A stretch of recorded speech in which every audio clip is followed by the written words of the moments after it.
रघुवीर समर्थ ज्यांचा परिचय मला करून द्यायचा आहे ते रमणजी चितळे यांचा सहवास मला लाभला। गेले 2 वर्षापासून मी त्यांच्याबरोबर काही काम करण्याचा प्रयत्न करतोय, त्यामुळे त्यांचा जो काही छोटासा परिचय मला झाला तो मी आज तुमच्यासमोर मांडणार आहे। फार काही मी त्यांच्याबद्दल जाणून घेतलं नाहीये, पण जितकं समजले ते नक्कीच तुम्हाला आवडेल। तर सर्वप्रथम रमणजी चितळे हे पुण्याचे रहिवासी आहेत, पण त्यांचा जो अभ्यास आहे तो मात्र अतिशय व्यापक असा समर्थ रामदास स्वामींच्या वरती ज्यांनी काम केलं, ज्यांनी अभ्यास केला असे श्रीयुत शंकरदेव यांच्या कार्यामध्ये त्यांनी काय काय काम केलं हे सर्व रमणजी चितळेंनी समजून घेतलं, त्याचा अभ्यास केला आणि त्याचं प्रकटीकरण करत ते आज संबंध महाराष्ट्रात जात असतात। आणि सध्याचे ते अध्यक्ष आहेत वाग्देवता मंदिर धुळे येथे। जी वाग्देवता मंदिर आपलं आहे त्या ठिकाणी श्री शंकरदेव यांनी जे काही साहित्य समर्थांचं संबंध भारतातून गोळा करून एकत्र आणलं ते वाग्देवता मंदिर धुळे येथे आहे। तो त्या वाग्देवता मंदिराचे ते अध्यक्ष आहेत। दुसरा परिचय म्हणजे ते स्वतः इंजिनियर आहेत, मेकॅनिकल इंजिनियर होत, पण त्यांचा कल हा जास्त करून आपल्या लोकांना कॉम्प्युटरचं नॉलेज जास्ती चांगलं कळावं, जास्ती चांगल्या पद्धतीने कॉम्प्युटर समजावा यासाठी त्यांनी नंतर खर्च केला विषय। आणि सगळ्यात महत्त्वाची गोष्ट सांगायची म्हणजे मराठी आपण जो आज कॉम्प्युटरवरती टायपिंग करू शकतो तो जो मराठी फॉन्ट आहे त्याला आपण श्रीलिपी या नावाने ओळखत होतो किंवा अनेक लोक याचा वापरतात कॉम्प्युटरमध्ये। की श्रीलिपीचा जो फॉन्ट आहे तो फॉन्ट डिफाईन केलाय रमणजी चितळेंनी। त्यांनी आतापर्यंत अनेक प्रकारचे फॉन्ट, अनेक भाषांमधले फॉन्ट हे डेव्हलप केलेले आहेत। त्याच्या व्याकरणातले सुद्धा गोष्टी त्यांना चपखल माहिती आहेत। त्यांचा शिवसमर्थांवरचा अभ्यासही खूप मोठा आहे आणि आज त्याचमुळे आज आपल्याला ते इथं माहिती द्यायला आलेले आहेत की समर्थांचं चाफळचंच महत्त्व काय। एकेकाळी मराठेशाहीची ही अयोध्या होती असं त्यांनी आम्हाला उल्लेख केला होता। तर मी आता त्यांना विनंती करतो की त्यांनी या चाफळ स्थानाचं महत्त्व सर्वांना सांगावं। जय जय रघुवीर समर्थ। जय जय रघुवीर समर्थ। रामदास समर्थ सद्गुरु रामचंद्र आराधिला, ब्रह्मचर्य स्वयंभ मारुती धर्मस्थापक देखिला। दासबोध करुनिया निज मंत्र तो उपदेशिला, ज्ञानमू जगती गुरुप्रती राम रूप ठसावला। राष्ट्रगुरु समर्थ रामदास स्वामी महाराज की जय। चालकांनी आपला अधिकार मी इथे येताच बजावला। कार्यक्रमात कुठलीही पूर्वसूचना न देता केव्हाही बदल करू, माझी वेळ होती 3ची। मी आत्ताच मगाशी आलो, पण तरी इथे सगळं वातावरण म्हणजे आपण एका कुटुंबातले आहोत। रघोत्तमा उपासती सखेची त्याची वाटती। आपण सगळी सख्खी नातेवाईक मंडळी आहोत आणि समोर आपलं सर्वस्व समर्थांचे चरण आहे। त्यामुळे मला जे वाटेल ते मी आता बोलतो, कारण मी जे मुद्दे काढले ते बघायलाही मला आता काही सवड झाली नाही। पण समर्थांनी हृदयाचं एक तंतू दिलेलं आहे, त्याच्या आधारावर आणि आपल्या सगळ्यांच्या समर्थ भक्तीला खरा हृदयापासून प्रतिसाद म्हणून मी आता वेडवाकडं थोडं बोलतो, आपण ते गोड मानून घ्या। आपण सगळी मंडळी अतिशय भाग्यवान आहोत। हे कुणी सांगितलंय? समर्थांचे दक्षिणेकडे जे 3 शिष्य गेले, अनंत मौनी, भीमस्वामी आणि राघव, त्यातले जे अनंत मौनी होते, महाविद्वान थोर पुरुष, त्यांचा पुढे रमण महर्षींचा जिथे निवास झाला त्या अरुणाचलम किंवा तिरुवन्नामलाई तिथे आश्रम होता. आणि त्यांचे शिष्य मेरू स्वामी, ते आपल्या इकडचेच मेरुलिंग म्हणून साताऱ्याजवळ जे शंकराचं फार सुंदर स्थान आहे तिकडचे, ते मराठेशाहीच्या सगळ्या स्वारीमध्ये दक्षिणेकडे गेले आणि तिथे ते अनंत मौलींच्या प्रभावाखाली आले. ते होते खरे व्यापारी बाणेचे, पण समर्थांच्या शिष्यांच्या एवढ्या प्रभावामुळे ते सगळं राष्ट्रकारणाच्या, अध्यात्मकारणाच्या, धर्मकारणाच्या सगळ्या ह्याच्यामध्ये त्यांचं मन अगदी वाहून गेलं. आणि त्यांनी फार सुंदर सुंदर ग्रंथ, रामदासी ग्रंथांमध्ये अगदी मेरुमणी ठरतील असे रामसोहळा, भीमोपदेश, अवधूत गीता, खूपच प्रचंड वाङ्मय निर्माण केलं. आणि हे सगळं तमिळनाडूमध्ये राहून. तर त्यांनी समर्थांचं एक स्तवन करताना म्हटलंय की सकळ भक्तांचा कळवळा, सदय समर्थांची लीला, एकात्मतेचा जिव्हाळा, जीवापासून सांगणे. ऐसा समर्थ माझा उदार, जीवी जडला निरंतर, लागला समर्थ वेध निर्धार, येण्याची सौभाग्य आम्ही. समर्थांच्या चरणाचा वेध लागलाय आपल्या सगळ्यांना, म्हणून आपण सौभाग्य आहोत. त्यांनी इतकं सुंदर स्तवन केलंय. आणि त्याच्या शेवटी म्हणतात ते, निजध्यास निश्चयेसी, वसवनी नित्य समर्थापाशी, असता समर्थ सहवासी, भाग्यासी काय उणे. भाग्याला काय उणे, काय कमी पडणार आहे? समर्थांच्या चरणाचा जर हृदयामध्ये सहवास घेतला तर भाग्याला काय कमी पडणार आहे? म्हणून आपल्या सगळ्यांना समर्थांची जी मूर्ती श्रीमद दासबोध, त्याचा अभ्यास करण्याची, समर्थांना दासबोधात पाहण्याची ही सद्बुद्धी झाली आहे. आणि इतक्या भाग्याच्या वर्षावामध्ये आपण सगळे इथे राहिलेले आहात. ही जी पर्वणी आहे तिला ह्यावर्षी समर्थांच्या कृपेने 60 वर्ष पुरी होत आहे. हे सुद्धा केवढं आपलं भाग्य आहे खरोखर. एकाच दिशेने, एकाच समर्थांच्या चरणाच्या आकर्षणाने 60 वर्ष इथे समर्थ भक्त मंडळी येत आहेत. याचे आपण साक्षीदार या हीरक महोत्सवाचे होतोय. ही सुद्धा आपल्यावर एक समर्थांची कृपाच आहे, यात शंकाच नाही. शांताताई शेळके, ज्या थोर कवयित्री, त्यांनी समर्थांचं एक स्तवन केलंय. ते मला फार आवडतं, म्हणून आरंभी मी ते म्हणून दाखवतो आपल्याला.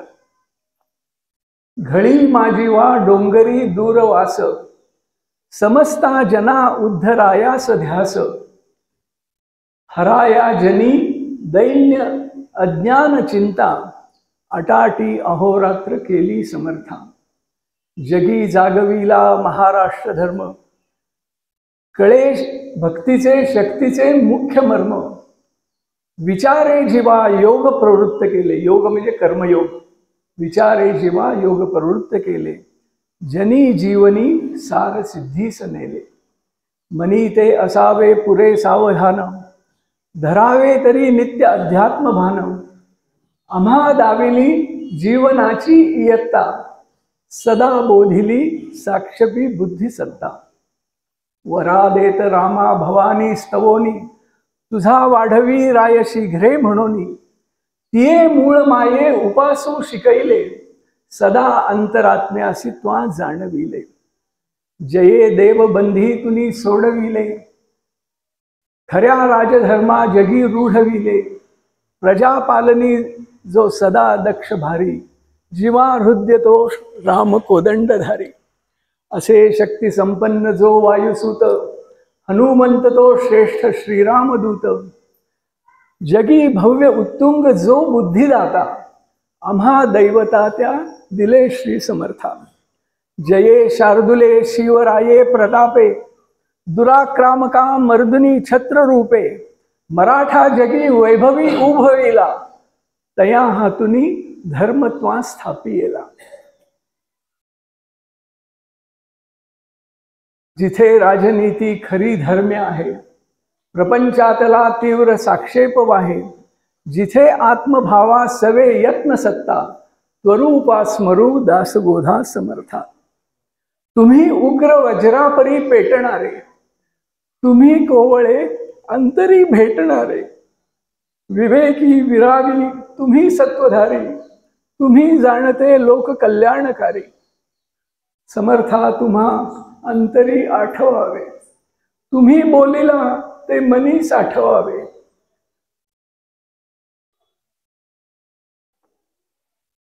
शेवटचा समर्था तुम्हा अंतरी आठवावे, तुम्ही बोलिला ते मनी साठवावे. सदा आपुल्या पाऊली नम्र माथा, त्वदीया कृपा प्राण माझा समर्था. समर्थांची कृपा आहे म्हणून तेच आपले प्राण आहेत. समर्थ आपलं सर्वस्व आहे. तेव्हा अशी भावना ज्यांच्या हृदयात ह्या भावनेचं वारं खेळते, त्यांच्याशी थोडं हितगुज करायला मिळावं हे माझं खरोखर भाग्य आहे. पण मी आलो, भाषण देतोय, आणखीन मी निघून जातोय, असं करण्यापेक्षा आपल्या सगळ्यांशी संवाद साधावा म्हणून आपण थोडी प्रश्नोत्तरं करूया, आपल्या भावनाही प्रगट करा, असं मला आपल्याला आवाहन करावं असं वाटतं. खरोखर हे चाफळ म्हणजे केवढी परमपवित्र जागा आहे. चाफळ हे रामदासी संप्रदायाचं मुख्य केंद्र आहे, मुख्यालय आहे, हेडक्वार्टर्स आहे. चाफळ ही मराठेशाहीची अयोध्या आहे. चाफळ म्हणजे रामदासियांची ती काशी आहे. जसं पंढरी म्हणजे वारकऱ्यांचं चाफळ आहे, तसं रामदासियांची पंढरी म्हणजे हे चाफळ आहे. इतक्या थोर योग्यतेचं हे ठिकाण आहे. शिवसमर्थ योगाची ही प्रत्यक्ष जिथे तो योग घडून आला आणि जिथून तो सगळीकडे प्रसृत झाला, असं हे केंद्र आहे. केंद्र या वर्तुळाचं केंद्र आहे. महाराष्ट्र धर्माचं हे स्थळ म्हणजे उद्गातास्थान आहे. तेव्हा अशा या चाफळची महती वर्णन करावी तेवढी थोडीच आहे अगदी. पण समर्थ नेमके कसे इथे आले? परवा आपल्याला बोधे काका आपल्यातले सगळ्यात जुने मुरलेले आणि खूप माहिती असलेले त्यांनी सगळं सांगितलेलंच आहे. पण शिवसमर्थांच्या संबंधाबद्दल जी मंडळी वाद घालतात त्यांना आपण एक प्रश्न विचारायचा की समर्थ त्यांचा जन्म झाला तिकडे मराठवाड्यामध्ये, त्यांनी तपस्या केली उत्तर महाराष्ट्रात टाकळीला, त्यानंतर ते भारतभर हिंडले आणि नेमके इथे मसूर परगण्यातच कसे आले हा त्यांना प्रश्न टाकला पाहिजे. नेमके कसे आले, इथेच कसे आले? त्याला सह्याद्री प्रिय होता, दर्या दुर्पुट प्रिय होती, महाराष्ट्र प्रिय होता, सगळा देशच त्यांनी नजरेखालनं घातला होता आणि महाराष्ट्राची तर त्यांना खडानखडा माहिती होती. शिवरायांनी एका पत्रात म्हटलंय की ह्या देशचा माणूस आणि माणूस, टेकडी टेकडी, झाड आणि झाड मी जाणतो. तसं समर्थांचंही होतं. पण मग नेमके ते मसुरातच कसे आले? तर याच्यासाठी आपल्याला समर्थांच्या तपस्येच्या कालखंडाकडे नजर टाकली पाहिजे. हे जे मराठेशाहीचं स्वराज्य स्थापन झालं त्याची मूळ संकल्पना शहाजीराजांची आहे. आणि शहाजीराजांचं असं स्वप्न होतं की ह्या महाराष्ट्र भूमीतनं आपण लेंछांचा क्षय घडवून आणायचा आणि इथे आपलं राज्य झालं पाहिजे, इथे स्वराज्य झालं पाहिजे. त्याच्यासाठी जीवनभर त्यांनी खरोखर आगपाखड केली. त्यांनी निजामशाहीत त्यांचा प्रारंभ झाला, दोनदा आदिलशाहीत गेले, एकदा मोंगलांकडे गेले, एकदा मरू घातलेल्या निजामशाहीला जीवदान देण्यासाठी एक 7 वर्षाचा मुर्तुजा निजामशहा म्हणून मांडीवर त्याला घेऊन त्यांनी माहुली किल्ल्यावरनं काही काळ स्वतंत्रपणे राज्य केलं. सिंहासनावर शहाजीराजे बसायचे आणि त्यांच्या मांडीवर तो मुर्तुजा असायचा. आणि खूपच झगडा दिला त्यांनी. सगळ्या आयुष्याचा अगदी एखाद्या वाऱ्यावर स्वार हो तसे ते फिरत होते. पण त्यातली 4 वर्ष ते नेमके जुन्नर ते नाशिक ह्या भागात ते होते. आणखीन ह्याचा पुरावा काय तर त्र्यंबक आणि पंचवटी इथलं जे ढेरगे म्हणून उपाध्यायांचं घराणं आहे त्यांच्या चोपड्यांमध्ये त्या 4 वर्षात त्यांच्या तिथे कितीतरी फेऱ्या झाल्याचे पुरावे मिळतात. आता समर्थांच्या तपस्येचा तो शेवटचा काळ होता तिथला. त्या दशक पंचकच्या कुलकर्ण्यांचा तो प्रसंग घडून गेला होता. त्यामुळे ह्या बाल तपस्वियांची कीर्ती खरोखर त्या भागात खूपच झाली असली पाहिजे. आणि जे शहाजीराजे अत्यंत धर्मनिष्ठ आणि परमेश्वराच्या चरणी लीन होणारे होते त्यांच्या हे कानावर जाऊन नक्कीच ते टाकळीला आले असले पाहिजे. तिथे त्यांचं बोलणं झालं असलं पाहिजे. आपल्या सुनील दादांनी जे चिंता करीतो विश्वाची लिहिलंय त्याच्यात शहाजीरांच्या संबंधाचा तंजावरला रुमाल क्रमांक 3 मध्ये पुरावा असल्याचं त्यांनी सांगितलेलं आहे. आपण पाहावं. तर ती शहाजीरांची जी भेट ही होती त्याच्यात समर्थांशी त्यांचा संवाद झाला आणि ते म्हणले की खरोखर इथे जर खरं कार्य करायचं असलं इथल्या जनतेला जागं करून सोडायचं असलं आणि ह्या आक्रमकांचा समाचार घ्यायचा असला तर एक जागा आहे. आम्हीच एक जागा अतिशय मोक्याच्या अशा मसूर ठाण्यापाशी मसूर परगण्यापाशी तिथल्या जगदाळे घराण्याकडनं हिसकावून घेतलेली आहे. का तर मसूरकडनं पूर्व महाराष्ट्रात जो सगळा पठारी आणि दुष्काळी भाग आहे तिथून सेना भरती फार मोठ्या प्रमाणावर होते. शंभू महादेवाचं पठार तिथेच उत्तरेला आहे आणि तो अगदी शुष्क भाग असल्यामुळं तिथली जनता चांगली सगळ्या खडतर कामाला तयार झालेली आहे. तेव्हा ती सैन्य भरती तिकडून होते म्हणून आम्ही मसूर परगणा जगदाळ्यांकडनं हिसकावून घेतलेला आहे. हिसकावून हे मी नंतर वापरतो पण त्यांनी तो म्हणजे थोडा बलाचा प्रयोग करून त्यांच्या मनाविरुद्ध घेतलेला आहे. पुढे हे जगदाळे पिढ्यानपिढ्या लढत होते पण शिवराय म्हणायचे तेवढी गोष्ट काढू नका. शंभूराजेही तेच म्हणायचे. राजाराम महाराजांच्या वेळी त्यांनी प्रयत्न करून त्यांना कधीच पुन्हा तो परगणा मिळाला नाही. तर शहाजीराजांच्या डोक्यात जे होतं की ही मंडळी ज्वलत जहाल आहे, हा जागृत सातारा जिल्हा आहे, तेव्हा इथे जर बीजारोपण झालं तर आपल्याला नक्की माणसं मिळतील.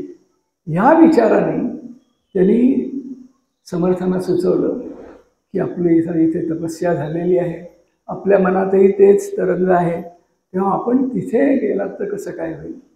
समर्थ म्हणले नाही हो, मला सगळा भारत बघायचा आहे, डोळ्यांनी इथे काय अवस्था आहे ती मला सगळी टिपायची आहे, त्यानंतर माझा काय तो निश्चय होईल. पण ते म्हणले नाही, माझी फार तीव्र इच्छा आहे की तुम्ही आमच्याच ह्याच्यात गेलं पाहिजे. मग ते म्हणले माझी ही 12 वर्षाचं परिभ्रमण जे आहे असेतू हिमाचल ते झाल्यानंतर मात्र मी नक्की आपला संपर्क करीन आणि तिथे जाईन. असा तो संवाद झालेला होता. म्हणून ही 12 वर्ष उत्तर दक्षिण मध्ये एकदा मातोश्रींचं दर्शन हे सारं झाल्यानंतर समर्थ नेमके आले ते ब्रह्मारण्यात म्हणजे महाबळेश्वरला. आणि महाबळेश्वरानंतर ते सरळ आले, ते आले मसूर शहापूरला. तेव्हा इतकी सगळी हजारो ठिकाण समर्थांची 2 प्रकरणं आहेत त्याच्यात मोजून 1039 गावांची नुसती नावं आहेत आणि त्यातली बरीचशी तिथे आपले मठ होते म्हणजे तशी चिन्ह आहेत सगळी. आम्ही त्याच्यावरून एक नकाशाच करतो आहोत. तर इतका सगळा माहितीचा साठा होता. ते नेमके मसुरातच का आले याचं उत्तर जे वाद घालतात त्यांना हा प्रश्न विचारावा. तसाच एक दुसरा मोठा ह्याचा प्रश्न आहे की शिवरायांचे 342 किल्ले होते. ह्या सगळ्यामध्ये शंभूराजांचं वर्तन मनाला न आल्यामुळे शंभूराजांना सज्जनगडावरच का ठेवलं त्यांनी? शिवरायांनी शंभूराजांना सज्जनगडावरच का ठेवलं? या 2 प्रश्नाचं कशी उत्तर मिळतात बघा. तर अशा तऱ्हेने इथे समर्थ आले ह्या सगळ्या भूमीमध्ये, कृष्णा तटाकी, कृष्णा तीरी, कृष्णेच्या खोऱ्यात. आणि त्यांनी लगेच पंचवटीचे जे रामोपासक होते, त्यांचे मित्रमंडळी सगळी, त्यांना एक पत्र पाठवले. ते प्रसिद्ध पत्र आहे अगदी. त्याच्यातच आपल्या संप्रदायाची जी मुख्य पंचसूत्री आहे, जिचा सुद्धा आपण फार खोलवर विचार केला पाहिजे. मला असे काही मुद्दे आज आपल्या डोळ्यासमोर ठेवायचे की शुद्ध उपासना, विमल ज्ञान, वीतराग आणि ब्राह्मण्य रक्षण, गुरु परंपरेचे लक्षण, शुद्ध मार्ग. ही ती 5 लक्षणं आहेत शुद्ध मार्गाची. ही त्या पंचवटीला जे पत्र पाठवलं त्याच्यामध्ये ही लक्षणं प्रगट झालेली आहेत. त्या पत्रातच ते म्हणतायत की तुम्ही किती भाग्यवान, रोज तुम्हाला रामरायाचं दर्शन घडतंय, त्यांच्या चरणी माथा टेकायला मिळतोय, आणि मी पडिलो दूर देशी, पण मी मात्र इकडे कुठेतरी पडलोय लांब. म्हणजे ह्या उद्गारांवरनं पडिलो हे क्रियापद ध्यानात आणा. म्हणजे काहीसं माझ्या मनाविरुद्ध, पण मला इकडे इतक्या लांब रामापासून दूर राहावं लागतंय. याच्यामध्ये कुणाशी तरी काहीतरी नैतिक बंधन आपण स्वीकारलेलं आहे, याची छटा दिसते. कुठलं ते नैतिक बंधन? शहाजीराजांशी झालेला संवाद. म्हणून त्यांना इथे यावं लागलं. आणि इथे आल्यावर मात्र त्यांनी एक क्षण सुद्धा न गमावता अहोरात्र जी चालना केली. चालना हा अगदी एक नेमका रामदासी शब्द आहे. म्हणजे खरा संस्कृत शब्द चालना, पण जसं चाफळ म्हटलं की एकदम चालना आठवते. कामाशिवाय एक क्षण सुद्धा जाऊन द्यायचा नाही, आणि लोकांच्या संपर्काची, लोकांच्या उद्धाराची चालना सारखी करत राहायचं.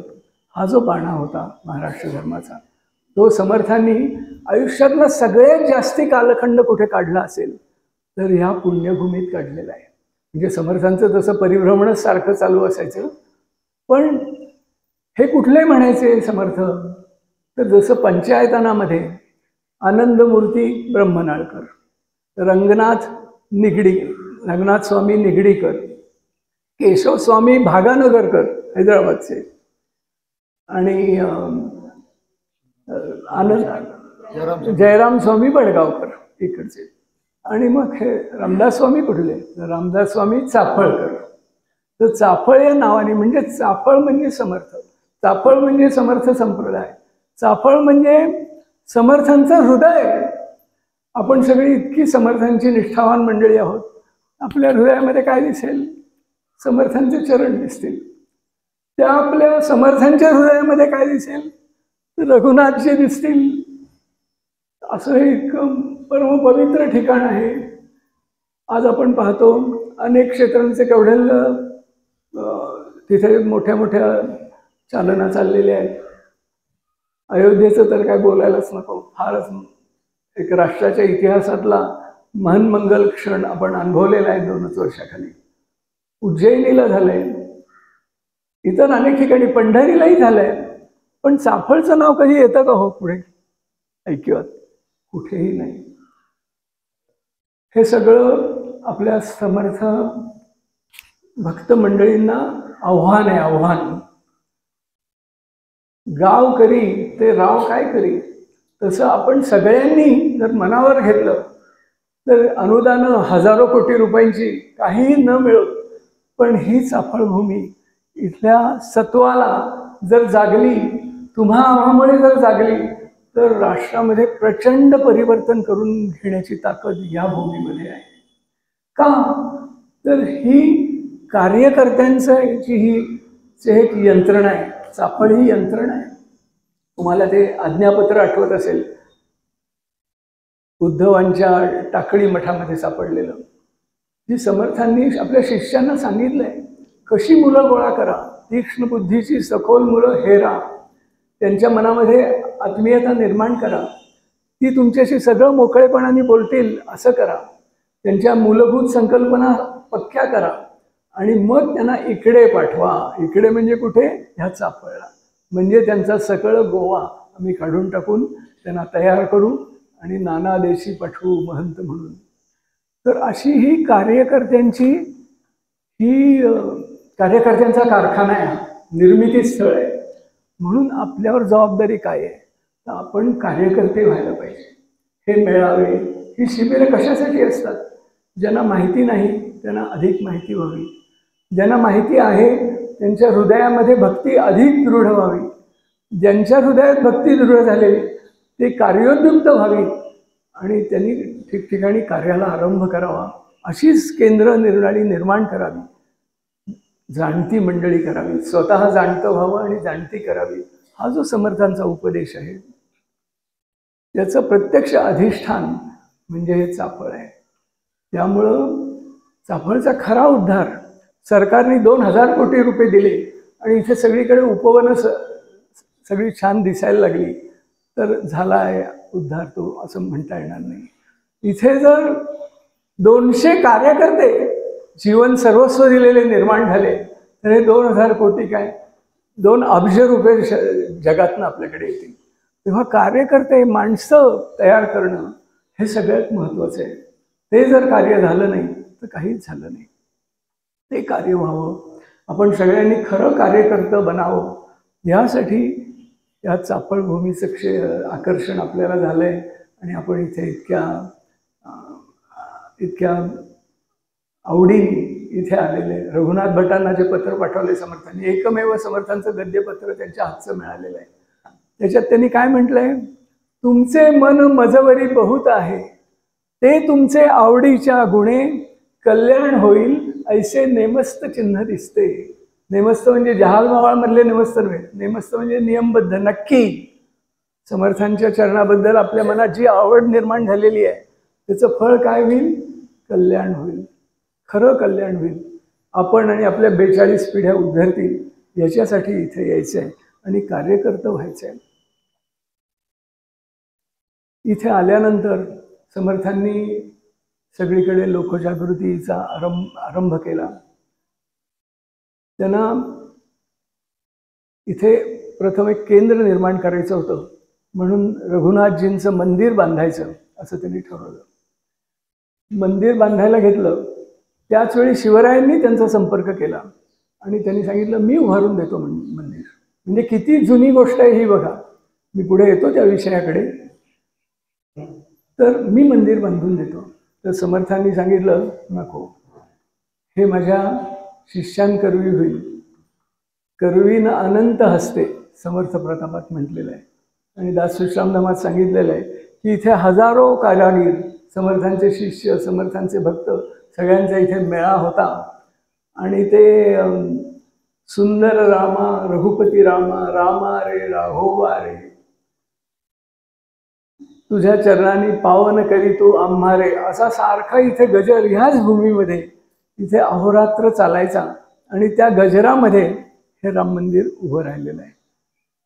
शिवरायांचा 2दा ह्या मंदिराशी संबंध आला. प्रथम हे जेव्हा बांधायचं होतं त्यावेळेला त्यांनी सांगितलं की मी बांधून देतो. त्याला समर्थांनी नकार दिला. सर्वसामान्यांच्या हस्ते अनंत हस्ते करविली. आणि नंतर अगदी शेवटी जेव्हा त्यांचा दक्षिण दिग्विजय झाला आणि त्यांनी तिकडची टोलेजंग प्रचंड मंदिरं बांधलेली पाहिली, त्यावेळेला समर्थांचा आल्या आल्या संपर्क करून ते म्हणले की हे मंदिर आपण उतरवूया आणि त्यानंतर इथे कर्नाटक रीतीचं उत्कृष्ट भव्य मंदिर बांधूया. तेव्हा समर्थांनी सांगितलं की तुमचा मनोदय उत्तम आहे, पण अजूनही ती वेळ आलेली नाही आहे. ती वेळ आली की नंतर आपण पाहू. तेव्हा अशा रीतीने शिवरायांचे हे मंदिर निर्माण होण्याच्या आधी आणि हे मंदिर होऊन इथे उत्तम कार्य होऊन शिवरायांच्या आयुष्याच्या शेवटी असा 2दा ह्याचा संबंध आलेला आहे. आता जी सनद, चाफळची सनद म्हणतात, ती अगदी शेवटी शिवरायांच्या आयुष्याच्या शेवटी हे केली गेलेली आहे. आणि तिच्यामध्ये त्यांनी 121 गावांचा संकल्प सोडून 33 गावं लिहिलेलं आहे. आणखीन 121 गावी 11 बिघे याप्रमाणे जमिनी. ती सगळी गावं, त्या जमिनी आजही कागदपत्रांच्या रूपाने प्रत्यक्षात आहेत. त्या सनदेची मूळची प्रत सापडत नाही म्हणून ती सनदच कामाची नाही असं अजिबात होत नाही. कारण मराठेशाहीवर जी संकट आली, रायगडचं सगळं दप्तर जळलं, त्यामध्ये ती मूळची सन्नत. त्याचप्रमाणे चाफळवर सुद्धा ती संक्रांत आली होती. प्रत्यक्ष औरंगजेब 3 दिवस सज्जनगडावर राहिला होता आणि चाफळही तेव्हा उद्ध्वस्त होण्याच्या बेतात होतं. म्हणून रघुपतीच्या मूर्ती ह्या सडा वाघापूर म्हणून इथे पश्चिमेला नेमका आहे मोठा सडा. जसा रामघळीच्या वर सडा आहे तसाच वाघापूरला फार मोठा सडा आहे. तिथे रामाच्या मूर्ती हलवलेल्या होत्या. समर्थ प्रतापात गिरीधरांनी सांगितलंय की 2दाच फक्त ही रामाची मूर्ती हलली. एकदा पारगावला ही मूर्ती नेऊन समर्थांनी एक विशेष उत्सव केला होता तिथे, आणि नंतर वाघापूरच्या सड्यावर. मग यवनांचं सगळं निर्दलन झाल्यानंतर पुन्हा इथे त्या मूर्ती आल्या. तर महाराष्ट्राच्या जीवनामध्ये महाराष्ट्राचा जो खरा उत्कर्ष जगाला दिसला तो मराठेशाही नंतर दिसला, शिवरायांच्या नंतर दिसला. त्या मराठेशाहीच्या खजिन्यातून ज्या मंदिराचा सर्व खर्च होतोय असं हे एकमेव ठिकाण आहे.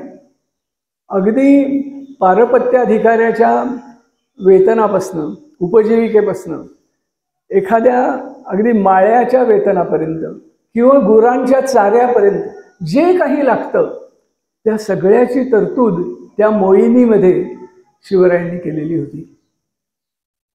प्रत्येकी इथे 200 व्यक्ती जेवतील एवढी स्वतंत्र नेमणूक होती एका वेगळ्या मोहिनीनुसार. उत्सवाची नेमणूक स्वतंत्र होती. अशा 2-3 मोहिनी होत्या.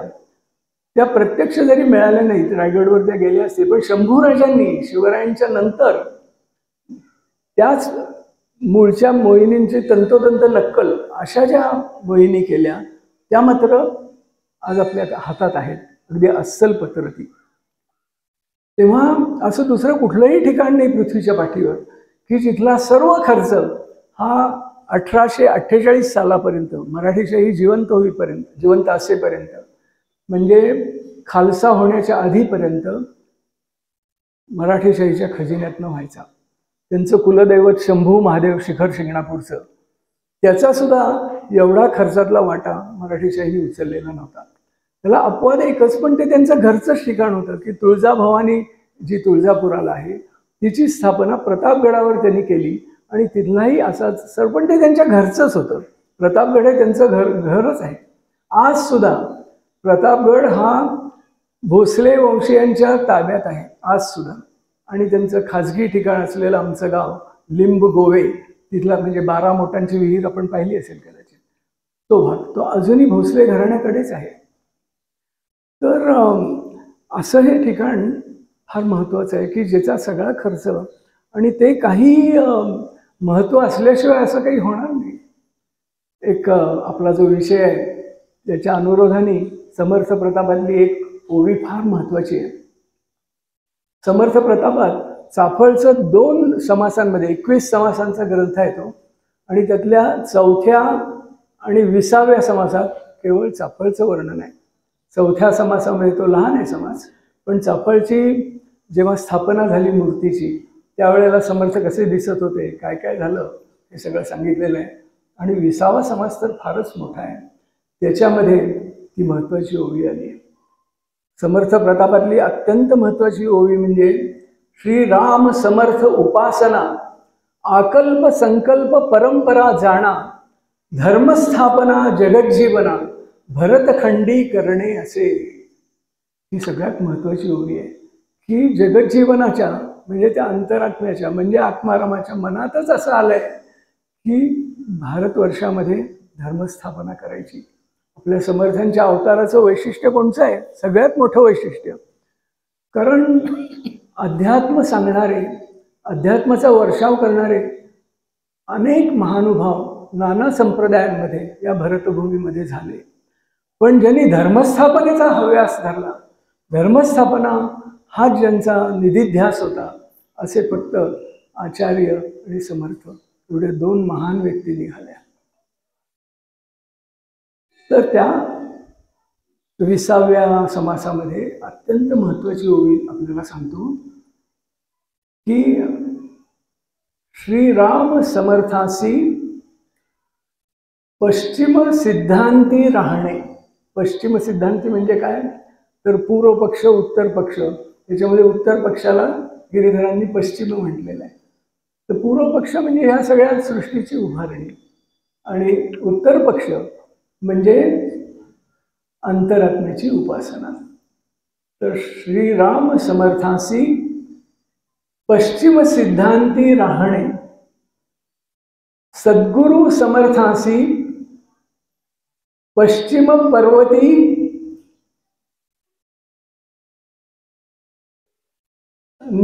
निजसौख्य पाहणे. सद्गुरु समर्थासी पश्चिम पर्वती निजसौख्य पाहणे. श्री गुरु समर्थासी पश्चिम प्रांत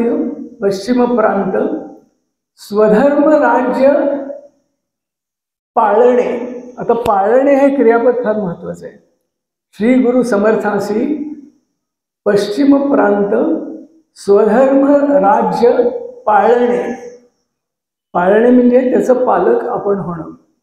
मगाशी यांनी जसं सांगितलं की पाटणकर महोदय हे इथल्या या देवस्थानाचे पालक आहेत, कारण त्यांचा संबंध 350 वर्षात समर्थांपासून त्यांच्या घराण्याचा संबंध आहे. चालुक्यांच्या वंशातले हे आहेत आणि गगनगिरी महाराज हे यांच्याच वंशात निर्माण झालेले आहेत. पण ह्यांच्या वंशावर पहिली कृपा जी झाली ती समर्थांची झाली. आणि कोयनेमध्ये समर्थ जेव्हा एकदा तळाशी जाऊन बसलेले होते 8 दिवस आणि सगळ्यांनी ठरवलं होतं की आता समर्थ काही वर येत नाही, पण कल्याण महाराजांनी त्यांना बरोबर वर काढलं. हे सगळं जे चांदजीराव पाटणकर म्हणून होते ते यांचे पूर्वज, आणि राजाराम महाराजांनी हे सगळं वतन त्यांच्या अधीन दिलेलं आहे. आणि त्याच राजाराम महाराजांनी जेव्हा जिंजीकडे प्रयाण केलं तेव्हा समर्थांचा सज्जनगडावर त्यांनी आशीर्वाद घेतला, आणि जिंजीवरून आले तेव्हाही त्यांनी सज्जनगडावर त्यांचा आशीर्वाद घेतला. असे ते राजाराम महाराज महापुरुष. त्यांनी जिंजीला जाताना एका महान समर्थ शिष्याच्या हाती हा सगळा महाराष्ट्र ठेवलेला होता. कोण ते शिष्य? ते शिष्य म्हणजे रामचंद्रपंत अमात्य. त्यांच्या हाती हा महाराष्ट्राचा कारभार त्यांनी ठेवला आणि सांगितलं की आपल्याला हुकूमत पनाह ही पदवी देतो. म्हणजे काय? हुकूमत म्हणजे राज्यशासन. त्याला ज्यांनी पनाह दिलेला आहे, पनाह म्हणजे आश्रय, ते तुम्ही आहात. तुमची आज्ञा आम्ही सुद्धा पाळू, छत्रपती सुद्धा तुमची आज्ञा पाळतील, असा त्यांना अधिकार दिला. हा जसा आज्ञा पालनाचा त्यांना आज्ञा देण्याचा आणि पालन करून घेण्याचा त्यांचा अधिकार होता, तसं इथे गिरीधरांनी म्हटलंय की श्री गुरु समर्थे पश्चिम प्रांती स्वधर्म राज्य पाळिले. तसं समर्थ हे या स्वराज्याचे पालक होते, स्वराज्याचे आश्रयदाते होते. त्यांच्या कृपेमुळे हे स्वराज्य निर्माण झालं. हे मी म्हणत नाहीये, तर प्रत्यक्ष शिवाजी महाराजांच्या नातसून म्हणजे शाहूराजांच्या पत्नी सकवारबाई यांच्यासमोर तेलंगण सीमेवरचे एक रामचंद्र दीक्षित म्हणून पंडित आलेले होते, आणि त्यांनी प्रतापदुर्गा महात्म्य म्हणजे प्रतापगडावर जी भवानी आई आहे तिचं महात्म्य या नावाचा एक संस्कृत ग्रंथ रचला, आणि त्याच्यामध्ये एक प्रकरण समर्थांचं लिहिलं. 24 श्लोक आहेत ते, पण त्याच्यात स्वच्छ लिहिलेलं आहे की ह्या विभूतीच्या आशीर्वादाच्या बळावर तुमच्या अजय सासऱ्यांनी पहाडा एवढ्या यवनांचा संहार केला, म्हणजे अफजल खानाचा. हे शिवरायांच्या नाथसुनेच्या समोर त्यांनी सांगितलेलं आहे त्या पोथीमध्ये. अजून ती पोथी सगळीकडे तिचं रूप प्रगट झालेलं आहे, स्कॅन झालेली आहे, सार्थ झालेली आहे. पुस्तक आपल्या बाबाराव पुरंदर त्याचं काढलेलं आहे, प्रतापदुर्गा महात्म्य. तर असा मराठेशाहीशी जो सगळा संबंध आहे, त्यातला सिंहाचा वाटा कुठल्या भूमीत घडला असेल तर ह्या चाफळ भूमीत घडलेला आहे. पुढे ह्या चाफळ भूमीमध्ये सगळे समर्थांचा मंडळी, जी विशेषतः धर्मक्षेत्रातली मंडळी होती, ती मंडळी हेवा करायला लागली. त्याच्यात जटिल म्हणून बैरागी असे भरपूर होते ह्या भागात. ह्या भागात म्हणजे सगळ्या या दक्षिण महाराष्ट्रात. त्यांनी एकदा समर्थांचा नक्षा उतरवायचा म्हणून एक कारस्थान केलं. त्यांनी गुप्तपणाने 3000 बैराग्यांची संख्या जमवली आणि एकदम धाडकन इथे चाफळ मठात यायचं, म्हणजे यांची कशी बंबेरी उरते ती पाहूया. आता समर्थ काय सगळ्यांचं बारसं घेऊन बसलेले होते, त्यांना याची बरोबर कुणकुण लागली होती आणि किल्लोकिल्लीहून त्यांनी 5000 लोकांचा शिधा इथे जमवून ठेवला होता. त्यामुळे ती मंडळी आली, आणखीन त्यांचा फार फजितोडा झाला. सगळं सुंदर त्यांचं आतरा तिथे झालं आणि त्यांचा हेतू सगळा कुंफस झाला. पण हे जेव्हा शिवरायांना कळलं, हे प्रताप आता दिलेलं आहे बरं का सगळं, तुम्ही समर्थ प्रताप वाचल्याशिवाय राहू नका. कारण समर्थांना पाहिलेल्या एकमेव माणसानी व्यवस्थित चरित्र लिहिलेलं असं कुठलं असेल तर ते समर्थ प्रताप हेच आहे. समर्थांचे शिष्य दिनकर, समर्थांचे नाथशिष्य मेरुस्वामी, त्यांनी रामसोहळ्यामध्ये, दिनकरांनी स्वानुभव दिनकरामध्ये समर्थांच्या चरित्राचा काही भागाचा उल्लेख केलेला आहे. पण समग्र चरित्र असं मध्ययुगीन कुठल्याही व्यक्तीचं इतकं बारकाव्याने लिहिलेलं असं मराठीमध्ये नाही आहे. तर असं हे समर्थ प्रताप हे जे चरित्र आहे ना, त्याच्यात त्यांनी अशी प्रतिज्ञा केली आहे की त्रिशुद्धी बोलिले गुरुरूप निर्धारी, म्हणजे गुरुचं खरं रूप काय आहे, समर्थ म्हणजे खरे कोण होते हे मी सांगायचा त्रिवार इथे प्रयत्न केलेला आहे. ते खरं समर्थांचं चरित्र नाही आहे, तर समर्थांच्या व्यक्तित्वाचा, अंतरात्म्याचा तो शोध आहे. त्या पुस्तकामध्ये जवळजवळ 190 वेळेला समर्थ हे अंतरात्मा होते असे उल्लेख आलेले आहेत. हां, तर मगाची ती ओवी जी सांगितली त्याचा शेवटचा चरण, श्री राम राज्य करणे सर्वत्र हो, म्हणजे मी पुन्हा ती ओवी म्हणून दाखवतो. श्रीराम समर्थांसी पश्चिम सिद्धांती राहणे, सद्गुरु समर्थांसी पश्चिम पर्वती निज सौख्य पाहणे, श्री गुरु समर्थांसी पश्चिम देशी स्वधर्म राज्य पाळणे, श्रीराम राज्य करणे सर्वत्र हो. तर हा या भूमीचा फार मोठा असा आपल्या सगळ्यांकडनं अपेक्षा आहे. काय? रामराज्य करणे सर्वत्र हो. आपल्याला आठवण झाली असेल, शंभूराजांना जे पत्र पाठवलं त्यातली 15वी ओवी आहे. त्याच्यात समर्थांनी म्हटलंय, महाराष्ट्र राज्य करावे जिकडे तिकडे. असं हे महाराष्ट्र धर्माची ही काशी आहे. आपण म्हणजे महाराष्ट्र धर्म म्हणजे काय? समर्थांनी म्हटलंय, राघवाचा धर्म गाजो, कीर्ती अद्भुत माजो, ठाई ठाई देवालये भक्त मंडळी साजो. त्याच्यात पुढे म्हटलंय, शक्तीशिवाय काही चालत नाही, शक्ती विना ठाव नाही, शक्ती विना ठाव नाही. कुणाला आठवतंय का? शक्ती विना ठाव नाही, शत्रू सर्व रोधावे. शक्ती विना ठाव नाही, शत्रू सर्व रोधावे, इहलोक परलोक दोन्ही मात्र साधावे. तर शत्रू सर्व रोधावे हा फार महत्वाचा चरण आहे. आपल्या गोविंददेवगिरींनी मध्ये एकेका संताचं एकेका शब्दामध्ये वर्णन केलं होतं की श्री ज्ञानेश्वर म्हणजे प्रतिभा, त्यानंतर नामदेव म्हणजे प्रचार, पंजाबाच्या उत्तरेपर्यंत घुमानपर्यंत त्यांनी ही विठ्ठल भक्तीची ध्वजा लिहिली. प्रतिभा, प्रचार, त्यानंतर एकनाथ म्हणजे प्रपंच, अत्यंत प्रपंच सार्थक करणारे असे एकनाथ महाराज होते.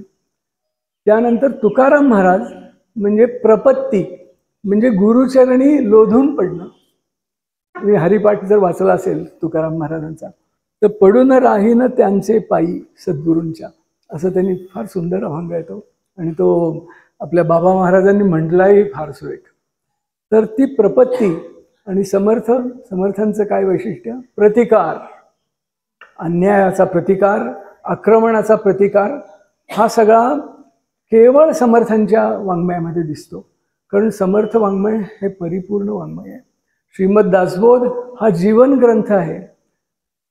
संसार म्हणजे प्रपंच आणि परमार्थ इहलोक परलोक ह्या सगळ्याची सांगड घालण्यासाठी दासबोध प्रसिद्ध आहे. आता श्रीमद दासबोध जर वरवर कोणी पाहिला तर तो केवळ हरिकथा निरूपणाचा, भक्तीमुळे मनुष्याचं देवात कसं रूपांतर होतं असा हा ग्रंथ आहे हे वरवर पाहता वाटेल, म्हणजे मुख्य हरिकथा निरूपणाचा आहे असं वाटेल. पण त्याच्यात 2 ओळींमधनं 2 ओव्यांमधला जर अर्थ शोधला तर समर्थांनी हे बरोबर सांगितलेलं आहे की संघटना करा, जीवन शिस्तबद्ध बनवा, जीवनामध्ये इहलोकाची हेळसांड करू नका. हे सगळं सांगितलेलं दासबोधात सुद्धा आहे. पण हे जास्ती प्रकर्षाने कुठे आहे तर ते समर्थांच्या इतर वाङ्मयामध्ये ओतप्रोत भरलेलं आहे.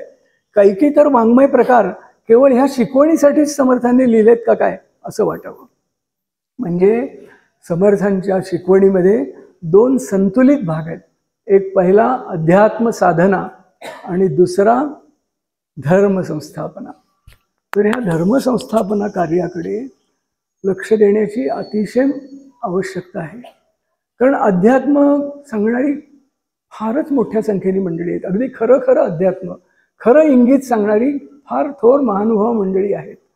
पण या धर्मस्थापनेचं रहस्य सांगणारं मित्र कुणीही दिसत नाही. समर्थ म्हणतात ना की शहाणे शोधिता नसे, दुष्काळ पडिला असे, तया धुंडी तसे मन माझे रे, आहे ती थोर थोर परी नाही चतुर, तेथे निरंतर मन माझे रे, वगैरे वगैरे. तर ही जी धर्मसंस्थापना आहे त्याचा आपण सगळ्यांनी फार खोलवर विचार केला पाहिजे. समर्थांचं वाङ्मय अभ्यासणाऱ्यांनी तर प्रथम केला पाहिजे. कारण ही चाफळभूमी म्हणजे धर्मक्षेत्र आहे. ही चाफळभूमी म्हणजे कर्मयोगाचं अधिष्ठानाचं क्षेत्र आहे. तेव्हा या धर्म या शब्दाचा आपण जितका विचार करू तितका थोडाच आहे. धर्म म्हणजे काय तर धर्म म्हणजे जीवनाचं, अलीकडच्या भाषेत संगणकाची आपल्याला सगळ्यांना माहिती आहे की जीवनाचं सॉफ्टवेअर म्हणजे धर्म. जीवन सार्थकापर्यंत कसं जाईल, जीवनाचं चीज कसं होईल हे सांगणारं कोण आहे तर हे धर्म सांगतो. आणि त्याच्या कक्षेमध्ये कोण येतं, सूर्यप्रकाश जिथे जिथे जातो ते सर्व त्या सूर्यासहित जितकं काही या सृष्टीवर आहे ते प्रत्येक ती वस्तू, ती वास्तू, ती अस्तिता म्हणजे एंटिटी हे सगळं धर्माच्या कक्षेमध्ये येतं. तेव्हा असा धर्म, तो खरा धर्म कुठला असतो, त्याला नावच नसतं, त्याला संस्थापक नसतो. तो मानवतेमधून असा सहज, क्षमा करा इंग्लिश शब्द वापरतोय, इव्हॉल्व झालेला असतो. सहज तो असा विकसित झालेला असतो. कमळ जसं विकसित होतं आणि ते सौंदर्याचं मूर्तिमंत प्रतीक बनतं, तसा धर्म हा मानवी जीवनात, मानवी कर्तव्यातून, मानवी कामगिरीतनं असा आपोआप हजारो वर्षामध्ये विकसित होत गेलेला असतो की जनिक कल्याण कसं होईल ते सांगितलं जातं. तो अखिल मानवांसाठी असतो, काही विशिष्ट मानवांपुरताच आहे असं नाही. तो सगळ्या मानव जातीसाठी, इतकंच काय तर सगळ्या प्राणीजातांसाठी सुद्धा आहे. तर असा जो असतो ज्याला एकमेव ग्रंथ, एकमेव संस्थापक, एकमेव त्याची कार्यप्रणाली असं काही नसतं, जो निसर्गतः जो विकसित होत आलेला असतो, असं ते पुष्प, मानवतेचं पुष्प म्हणजे खरा धर्म असतो. त्याला नाव नसतं. धर्म म्हणजे धर्म, त्याला अन्य भाषेत सुद्धा प्रतिशब्द नाही. आपण काय समजून चाललो की रिलिजन हा जो इंग्लिश शब्द आहे आणि रिलिजन म्हणजे धर्म. आपण सावधगिरी बाळगली नाही. जेव्हा केव्हा 150 वर्षापूर्वी हा शब्द प्रचलित झाला त्यावेळेला आपण सावधानता बाळगायला हवी.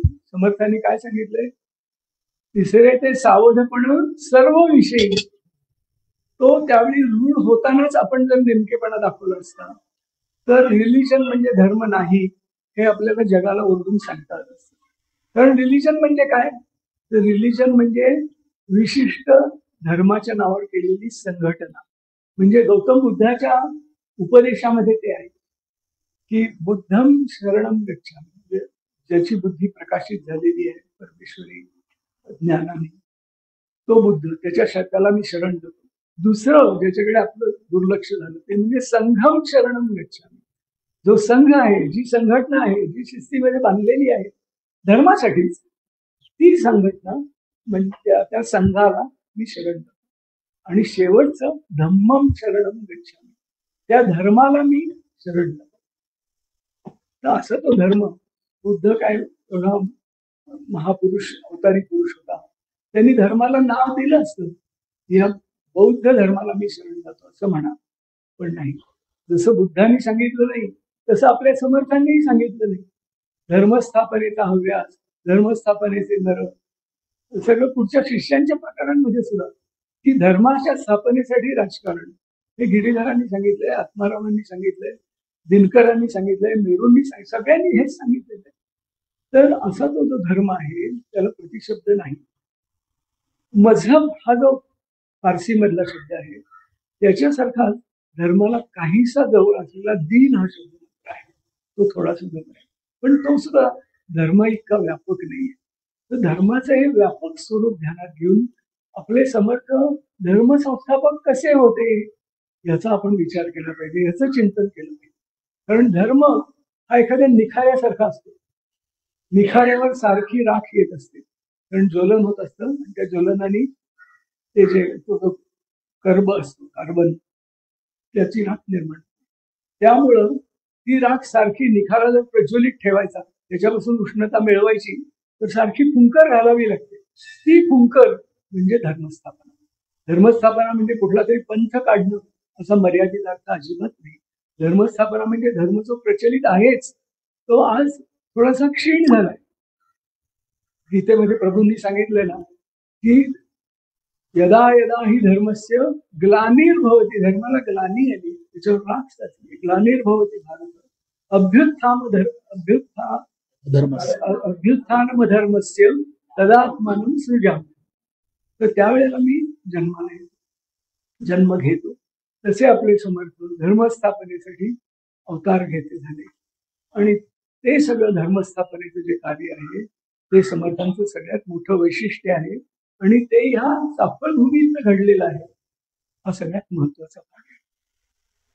सांगण्यासारखं खूपच आहे, पण आपण सगळ्यांनी चिंतन केलं पाहिजे की आता भारतवर्षावर कुठलं आक्रमण होत आहे. कारण आक्रमण फोडून काढणारे, ती दीक्षा आपल्याला देणारे आपले समर्थ आहेत. तेव्हा ते आक्रमण कुठलं होत आहे याचा आपण जागृतपणे विचार केला पाहिजे. आपलं जीवन धनैक प्राधान्याचं झालेलं आहे. केवळ पैसा हा आपला ध्रुवतारा सगळ्यांचाच, मी सुद्धा त्याच्यात आपण. तर हे धर्माचं अर्थाचं जे ग्रहण लागलेलं आहे आणि इतर पुरुषार्थांकडे दुर्लक्ष झालेलं आहे, ते आपल्यावर पाश्चात्य संस्कृतीचं सगळ्यात मोठं आक्रमण. अशी कितीतरी आक्रमण आहेत की ब्रिटिश आमदानीपासून आपल्या जीवनाला त्यांनी ग्रहण लावलेलं आहे आणि ब्रिटिश गेल्यावर सुद्धा अधिक जोराने ते ग्रहण जास्तीत जास्तीत गंभीर अंधकारमय होत चाललेलं, अगदी स्वकीयांचं राज्य असताना सुद्धा. तेव्हा यांनी जागो होऊन आपण ते आक्रमण जर परतून लावण्याचा जसा शक्य असेल तसा प्रयत्न नाही केला तर आपण समर्थांची भक्ती केली असं होणार नाही.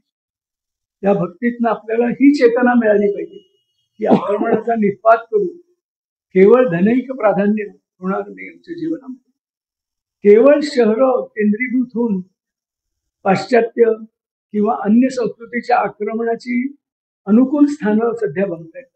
अब्जावधी लोकसंख्येची शहरं होत आहेत आणि खेडोपाडी सगळी निर्मनुष्य होत आहेत. शुद्ध प्राकृतिक असं जीवन हे दुर्मिळ झालेलं आहे. हे केवढं महाभयानक आक्रमण आहे. आता एकटे मोदी कितीही महान, कितीही कर्तृत्ववान, कितीही निष्प्रह झाले तरी ते कुठे कुठे पुरे पडणार. आपण सुबुद्ध जनता, समर्थांच्या उपदेशातनं जागृत झालेली जनता ही जेव्हा विचार करायला लागेल आणि कार्ययुक्त होईल, प्रत्यक्ष काम करायला लागेल, तेव्हाच हे आक्रमण परतवण्याची शक्यता. पण जितकी स्वातंत्र्याला वर्ष होत आहेत तितकं हे आक्रमण जास्तीत जास्त पक्क होत चाललेलं आहे आणि त्याच्याकडे आपण इतकं झडझडून जागं होऊन लक्ष दिलं पाहिजे की ती जागृती नेहमी करूच ठरेल. समर्थांच्या संप्रदायामध्ये त्यावेळेला 10 शिष्यांना 1 महिला असं प्रमाण होतं, महिला शिष्य. आज पत्रद्वारा दासबोधाचा जर पट काढून पाहिला तर काय दिसेल, 10 महिलांमागे 1 पुरुष. ते पुरुष सुद्धा सगळे आता इथे थोडेसे दिसत आहेत आशादायक चेहरे, पण बरेचसे 50-60च्या पुढे गेले. तेव्हा ह्याचा काय उपयोग? आपण खरोखर इतक्या आणीबाणी असल्यासारखं जागं झालं पाहिजे आणि तरुणांना कुठल्याही उपायांनी तरुणांना आपण ह्याच्याकडे ओढलं पाहिजे. बरं, समर्थांनी आपल्याला सर्व उपाय सांगून ठेवलेले आहेत. आपलं शरीर सुदृढीकरण, बलविकास हे क्षेत्र आहे, भाषा क्षेत्र आहे, नाना क्षेत्र आहेत. ज्याला कार्ययुक्त व्हायचंय त्याला विचार विवेक केला की वाटेल तितकी क्षेत्र सापडतील. आणि ती ओळी तर महत्वाची आहे सगळ्यात, की घालून अकलेचा पवाड व्हावे ब्रह्मांडाहून जाड. कितीही आर्टिफिशियल इंटेलिजन्स काहीही निघालं तरी त्याच्यावर आपण चोरावर मोर झालं पाहिजे. घालून अकलेचा पवाड व्हावे ब्रह्मांडाहून जाड, तेथे कैचे आणले द्वाड करंटपणा. करंटपणा आपल्याला झडझडून गेला पाहिजे, आलस्य झडझडून गेलं पाहिजे. आणि अशा तऱ्हेने आपण नेमक्या ध्येयाने कार्ययुक्त व्हायला पाहिजे आणि जी काही करू शकतील अशी तरुण मंडळी निर्माण केली पाहिजे. तर चाफळचं भवितव्य हे खरोखर असं ह्या दिशेने काही जर कार्य झालं तर ते उज्ज्वल आहे असं म्हणता येईल. गेल्या काही वर्षांचा आपण आढावा घेतला तर काय दिसेल, खरं आपलं संस्थान हे जाम, चाफळ, सज्जनगड असं होतं. आज ते नुसतं सज्जनगड असं उरलेलं आहे. जाम हे खाजगी क्षेत्र म्हणून गेलं. चाफळ हे मोफतलालांनी हा जेव्हा फार सुंदर जीर्णोद्धार केला त्यावेळेला ही उद्योग नगरी बनवायची म्हणून त्यांनी हा विश्वस्त न्यास स्वतंत्र केला चाफळचा. पण दुर्दैवाने ती उद्योग नगरी झाली नाही, काहीच झालं नाही. पण एक जीर्णोद्धार मंदिराचा फार सुंदर झाला, पण ते नुसतं दर्शनाचं ठिकाण नाही, ते व्हायला पाहिजे चिंतनाचं ठिकाण. आणि कुठलं चिंतन? समर्थांना जे अभिप्रेत होतं ते चिंतन. ते जर घडलं तर ह्या चाफळच्या महिम्याचा आपण आपल्या हृदयावर परिणाम करून घेतला. मोठ्या सेन्सिबल म्हणजे अतिशय संवेदनाक्षम अशा रीतीने करून घेतला असं होईल. आणि समर्थांच्या उपासनेचा खरा जर आपल्याला प्रत्यय यायचा असेल, खरं फळ मिळायचं असेल तर ह्या दिशेने केला. समर्थ परम उदार आहे. आपण योग्य दिशेने विचार केला तर ते दसपट आपल्याला विवेकाचा वर्षाव करते. पण आपण ही दिशा घेतली पाहिजे, जीवनाची समग्र संतुलित दिशा. जसं अध्यात्मकारण तसंच धर्मसंस्थापन खरोखर इतका व्यापक असा धर्म आहे. आपण भारताला जगद्गुरु म्हणण्याचं जे नेहमी मनात आणतो ते त्याच्यासाठी की धर्माची इतकी व्यापक अशी व्याख्या आणि अनुष्ठान जगामधल्या कुठल्याही भूमीवर झालेलं नाहीये. तेव्हा मानवाचं खरं कल्याण साधणारी दिशा जर दाखवायची असली जगाला तर ती इथेच दिसेल. पण आपण तर आपला जो पूर्वसूरींनी जेवढा महान हा प्रकाशमय सगळा हे निर्माण केलेला आहे त्याच्याकडे पाठ फिरवतो आणि तिसऱ्याच गोष्टींच्या मागे जातो. हे करण्यामध्ये समर्थांनी आपल्याला आव्हान दिलेलं आहे. जणू काही ते आव्हान मानून आपण आपल्या बुद्धीचा अतिशय कस लावून जर काही त्या दिशेने गेलं तर चाफळची ही सगळी भूमी, हा रामखंड म्हणजे टाकळी, रामखंड इथल्या जवळच्या प्रदेशाला म्हणतात, पण टाकळी ते पोफळी असं मला एक सुचलं की हा सगळा सह्याद्री जो आहे तो सह्याद्री. कारण समर्थांना गिरीधरांनी म्हटलंय की शिवरायांना डोंगरी किल्ले आवडायचे आणि समर्थांना डोंगरात राहणं आवडायचं. दास डोंगरी ते सुद्धा इथे त्यांचा जो आश्रम होता तिथे समर्थ इथे कधी राहायचे ते त्या डोंगरावर किंवा चंद्रगिरीच्या घरी असे डोंगरावरून हे सगळं बघायचे. एकदा एक गंमत अशी झाली की एका कीर्तनकारांचं फार सुंदर कीर्तन रंगायचं दिलं. तर समर्थ सगळी शिष्य मंडळी वगैरे बसलेली होती आणि तो सिद्धास्त कीर्तनकार होता अगदी. तर काही गेल्या त्या दिवशी त्याचं कीर्तन रंगेना. हे बरोबर समर्थांच्या ध्यानात आलं. म्हणून समर्थांनी आपल्या महत्वाच्या शिष्यांसह तिथून निर्गमन केलं आणि नंतर अंधारात त्यांनी इथल्या एका झाडावर चढून ते कीर्तन ऐकलं. समर्थ तिथनं गेल्यावर त्या कीर्तनकाराचा असा काही रंग चढला कीर्तनाला.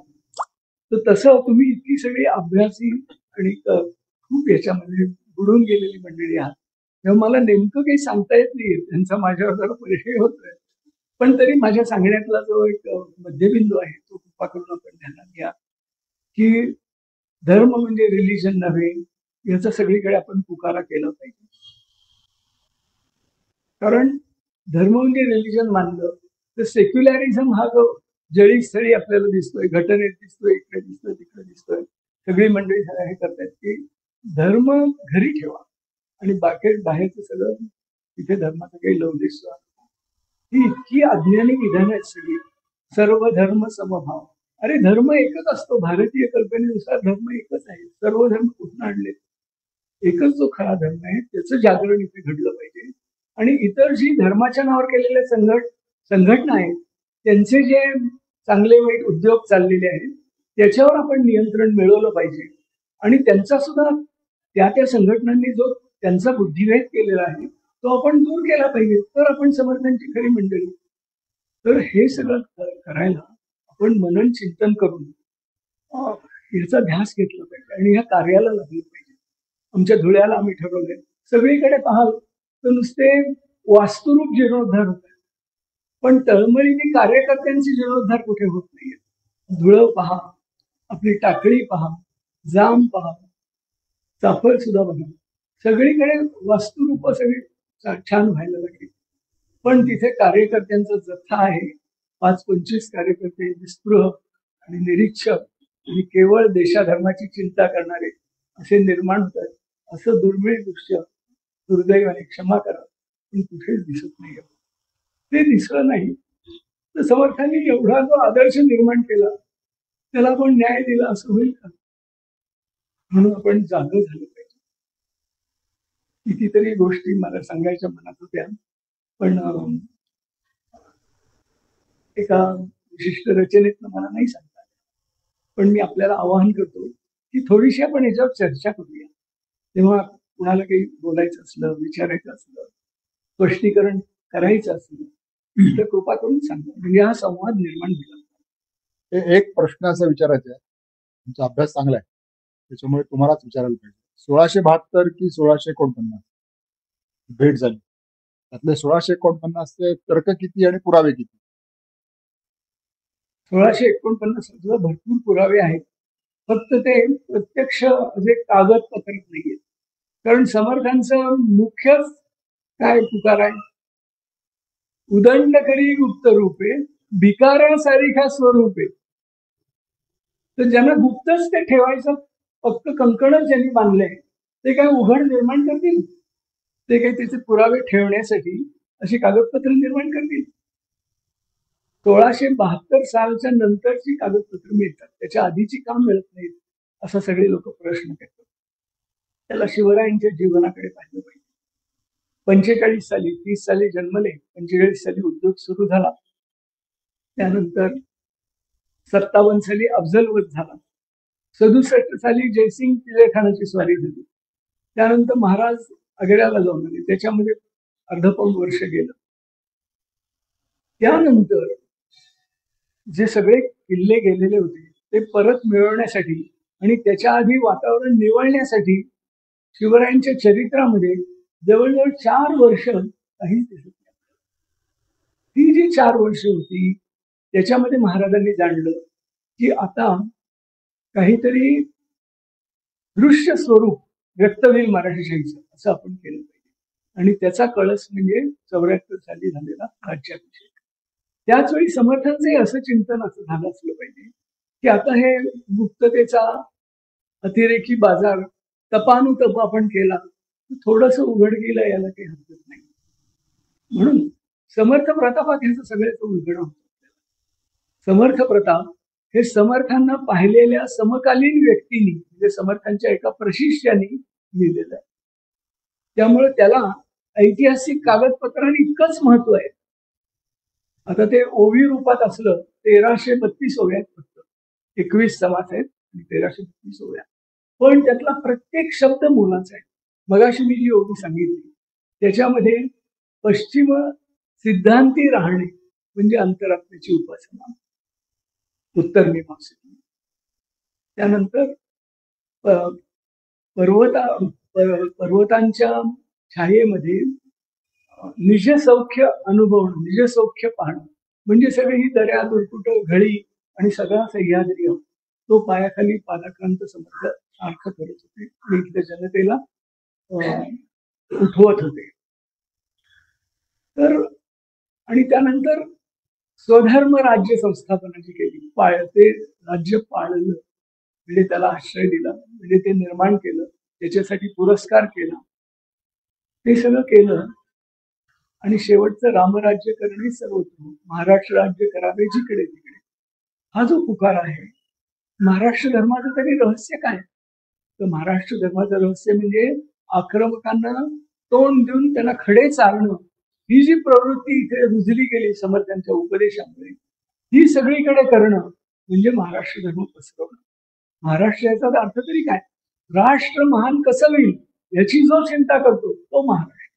बाकी कुठल्याही प्रांताच्या नावामध्ये राष्ट्र असा शब्द नाहीये आणि महाराष्ट्राच्या नावामध्ये सुद्धा महान राष्ट्र अशासाठी तो नाहीये.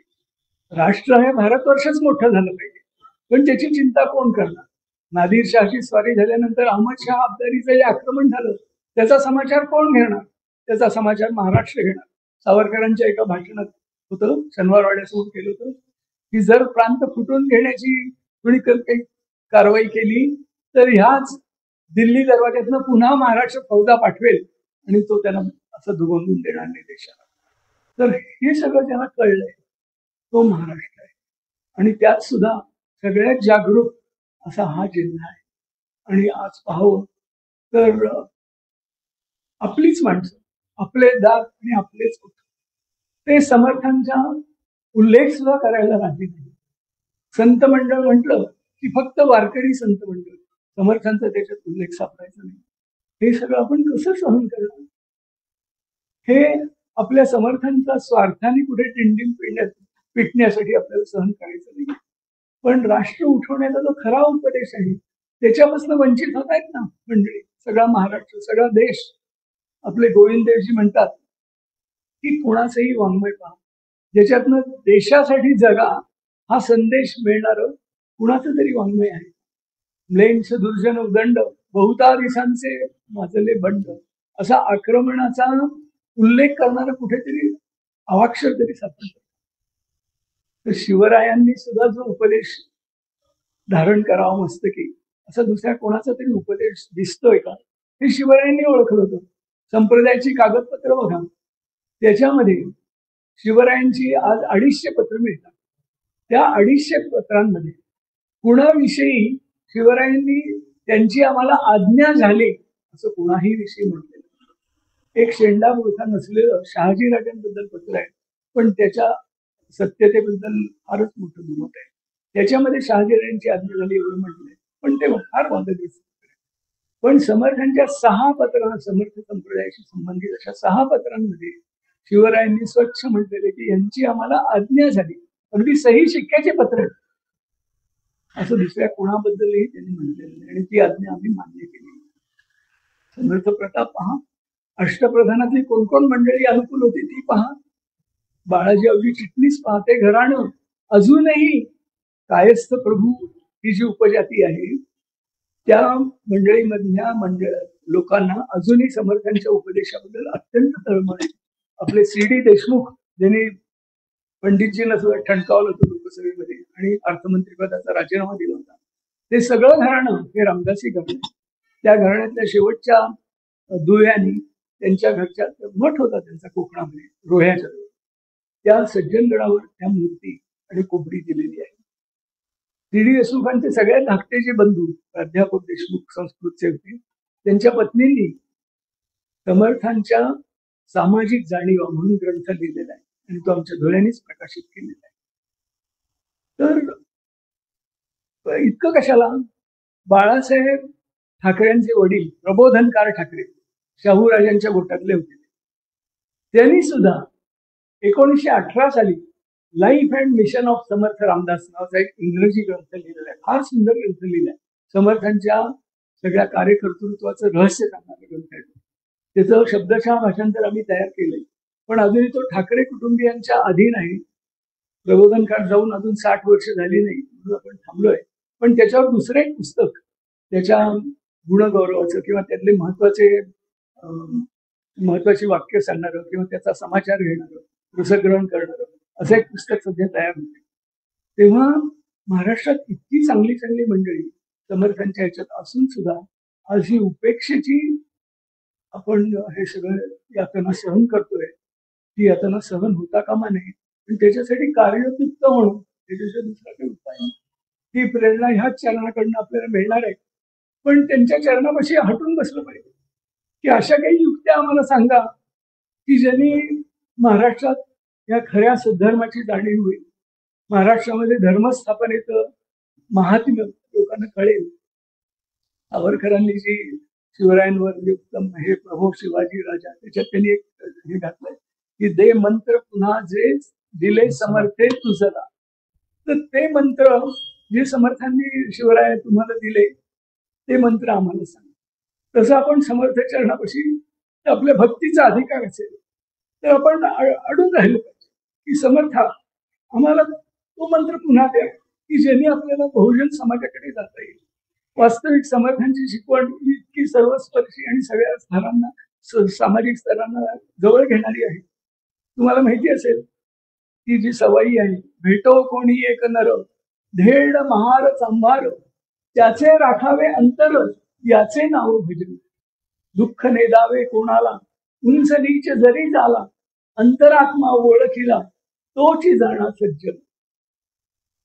किंवा समर्थांचं एक पद फार सुंदर आहे, अनेक ठिकाणी मी म्हटलेलं आहे की सखिये वो आहे ती उदंड वेडे ऐसे ते सज्जन थोडे तयांची संगती जोडे परम भाग्ये.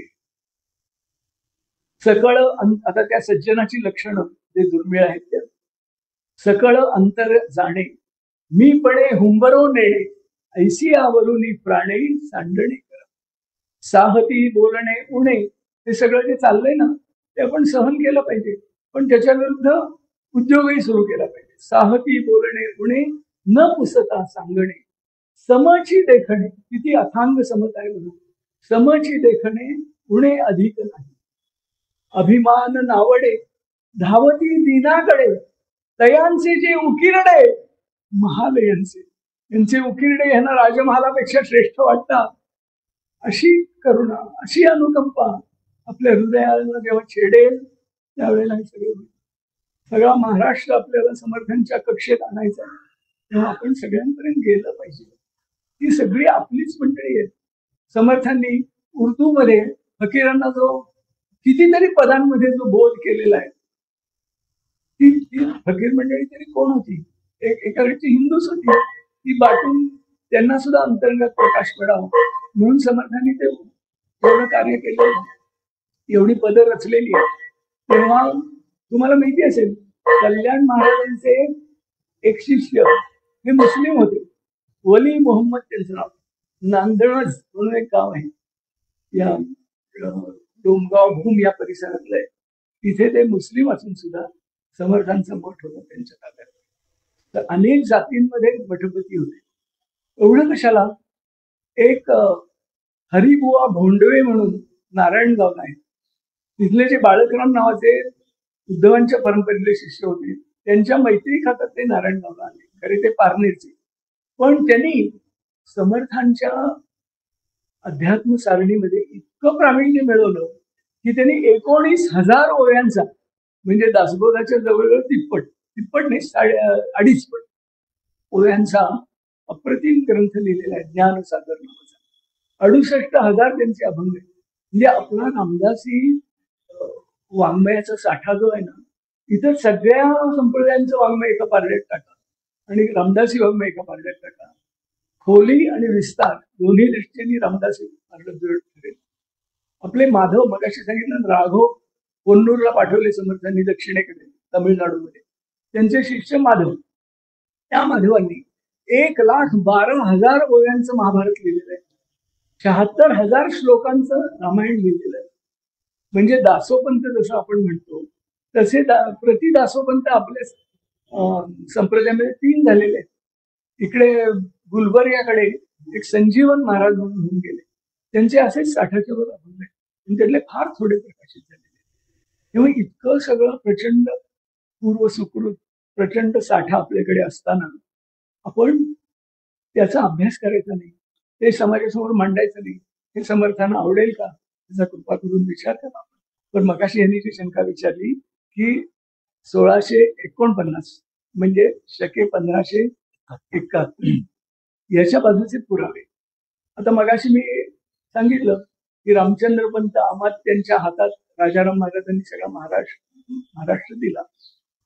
ते रामचंद्र पंत त्यांचे वडील निळो सोनदेव हे अष्टप्रधानातले होते आणि त्या निळो सोनदेवांना अनुग्रह शिवरायांच्या बरोबर झाला असं 115 वर्षापूर्वी वंशवृत्त म्हणून त्यांनी जे कोल्हापूरला प्रकाशित केलेलं आहे त्याच्यामध्ये अगदी अधिकृतरित्या म्हटलेलं आहे.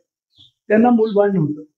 समर्थांनी त्यांना आशीर्वाद दिला, त्यामुळे त्यांना 2 पुत्र झाले, थोरले नारायण अथवा नारोपंत आणि धाकटे रामचंद्र पंत. यांचं पाणी बरोबर शिवरायांनी ओळखलं होतं, त्यामुळे नव्याने बांधलेल्या सिंधुदुर्गाचे सबनिशी 17 वर्षाच्या फक्त 17 वर्षाच्या रामचंद्राला दिली शिवरायांनी. आणि राज्यात येण्याच्या आधी 1.5 वर्ष निळो सुंदेवांना देवाज्ञा झाली. त्यामुळं लगेच त्यांच्या पदावर 23 वर्षाच्या रामचंद्र पंतांना शिवरायांनी आणलं. त्या रामचंद्र पंतांनी राजाराम महाराज जिंजीला असताना संताजी घोरपडे, धनाजी जाधव, परशुराम त्र्यंबक आणि शंकराजी नारायण या 4घांना हाताशी धरलं आणि सगळी क्रांती जेव्हा गवताला भाले फुटतात असं नाटकच लिहिलंय ना कमी करेन त्याच्यावर. तो सगळा जो 10 वर्षाचा कालखंड आहे की ज्याच्यामध्ये औरंगजेबाला कडकडून आपले मराठी सगळे चवताळून उठले आणि त्याचा प्रतिशोध शिवरायांच्या त्यांनी घेतला. आपल्या संताजी सुद्धा रामदासी आहे ते ध्यानात ठेवा. आज सुद्धा सेनापती कापशी म्हणून निपाणी जवळ त्यांचं जे गाव आहे तिथे रोज दासबोधाचं वाचन होतं. तिथे दासनवमी, रामनवमी आणि हनुमान जयंती उत्तम रीतीने पार पाडली जातात. त्या संताजीचा पराक्रम ऐका. 5 लाखांची मोगलांची छावणी असताना तिथे आपल्या निवडक मंडळींबरोबर घुसून औरंगजेबाच्या सोन्याचे कळस त्यांनी कापून आणलेले. आणि हे कुठे? आत्ताच सध्याचा जो विचित्र उद्योग चाललेला आहे त्या कोरेगाव भीमाला. कुठेही कट्टर राष्ट्रीय कृती आणि कुठेही आक्रमकांचा विजय स्तंभाकडे कोट्यवधी लोक जे आज जात आहेत. आपल्या खरोखर आश्चर्याचा पाहणं. त्याच्या विरुद्ध मोठी रेषा संताजीच्या या पराक्रमाची आपण कोरेगाव भीमाला उभारली पाहिजे आणि रामदासी मंडळींनी त्याच्यात हिरिरीने पडलं पाहिजे. कारण संताजी आणि रामचंद्र पंत या 2 रामदासी व्यक्तींनी महाराष्ट्रावर जेव्हा आकाश कोसळलं होतं त्यावेळेला मराठीशाहीची धुरा ही जगवून सोडलेली आहे. हे सगळ्यांना आपण कंठारावाने सांगितलं पाहिजे. आपण नुसत्या हरिकथा निरूपणात हरिकथा निरूपण मुख्य आहे याच्याबद्दल दुमत नाही, पण धर्मस्थापनेकडेही दुर्लक्ष अजिबात होता कामा नये.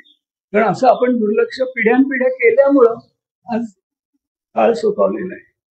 तेव्हा आपण हे सगळं सांगितलं पाहिजे की रामचंद्र पंतांनी एवढा उद्योग केलेला आहे. मराठीशाहीची घटना रामचंद्र पंतांनी राजनीती आज्ञापत्र म्हणून ग्रंथ लिहून केलाय. मराठीशाहीच्या ध्येय धोरणाबद्दल कुठलाही दुसरा ग्रंथ नाहीये, केवळ रामचंद्र पंतांचा हा ग्रंथ आहे.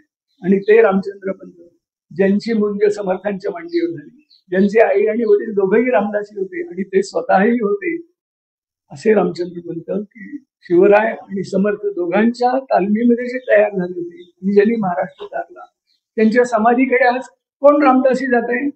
पन्हाळगडावर त्यांची समाधी आहे. जसे कल्याण महाराज अध्यात्म निरूपणातले तसे धर्मस्थापनेतले रामचंद्र पंत आहेत. आपण सगळ्यांनी त्या समाधीला अवश्य भेट दिली पाहिजे. रामचंद्र पंत मग काही जे प्रमाणात देवदासांचं एक वाङ्मय असंच जागं करून सोडणार आहे, पण नंतर एकदम लोकमान्य टिळक आणि नंतर देव हे या दोन्ही अंगांवर भर देणारे आपले उत्तम पुरुष झालेले आहेत. तेव्हा रामचंद्र पंतांचं आपण महत्व ध्यानात घ्या, संताजी घोरपड्यांचं महत्व आपण ध्यानात घ्या. आणि ते आपले होते. आपले म्हणजे सगळ्या महाराष्ट्राचेच होते, मराठीशाहीचेच फार महान भूषण होते. पण ते समर्थांच्या वाङ्मयाच्या याच्यात तयार झालेले होते.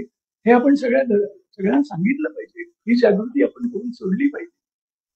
तेव्हा एकच गोष्ट कुठली, हा मगाशी सांगायचं राहील, तर त्या रामचंद्र पंतांचा जन्म समर्थांच्या प्रसादामध्ये झाला.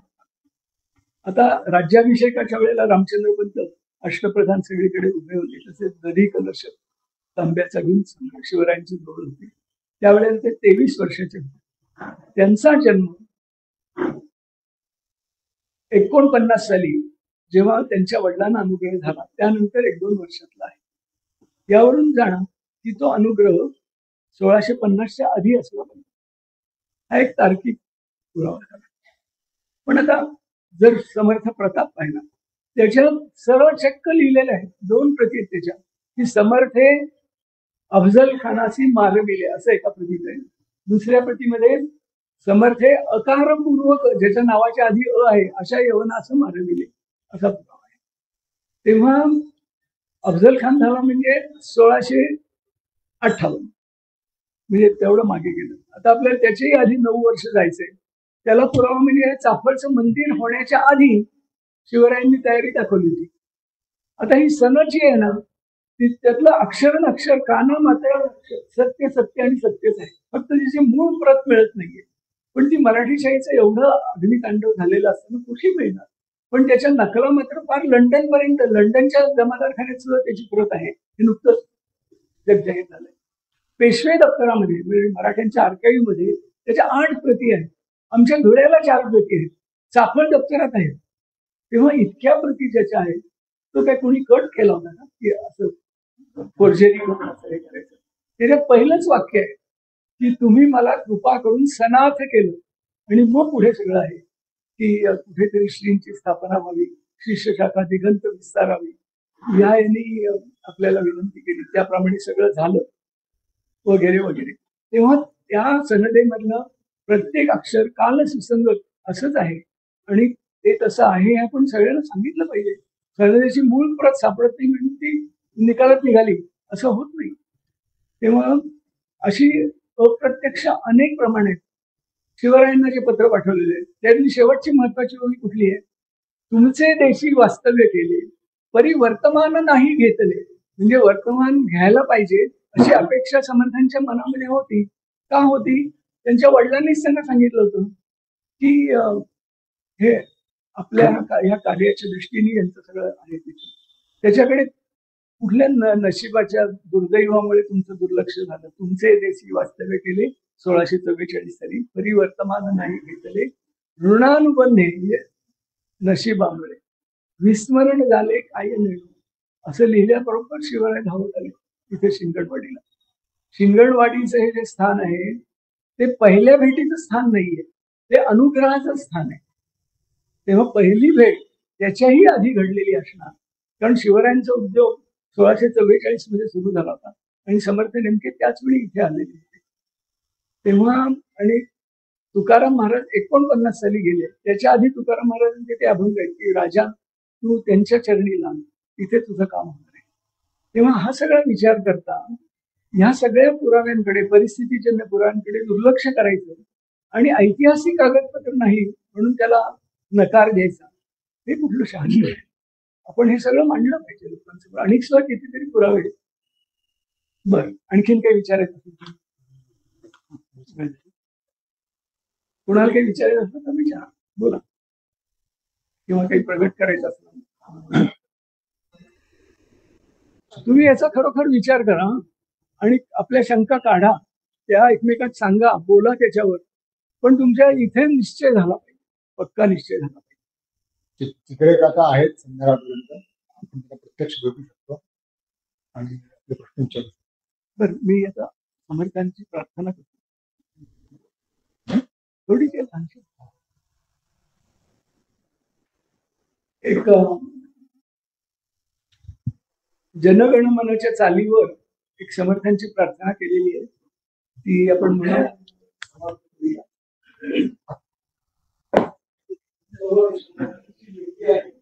आणि तिथे तिची जी प्रभावळ आहे ती सापडच्या श्रीरामाची आपण 1904 साली काढलेलं सापडच्या श्रीरामांचं छायाचित्र पाहिलं तर ती प्रभाव किती खुलून दिसते का त्याच्यात सगळ्यांनी चांदेगुरुजींनी लिहिलेलं छत्रपती शिवाजी असं जे पुस्तक आहे छत्रपती शिवराय ते पाहिले की आलंय की कोणापर्यंत आलेलं आहे पण नाहीच दिसते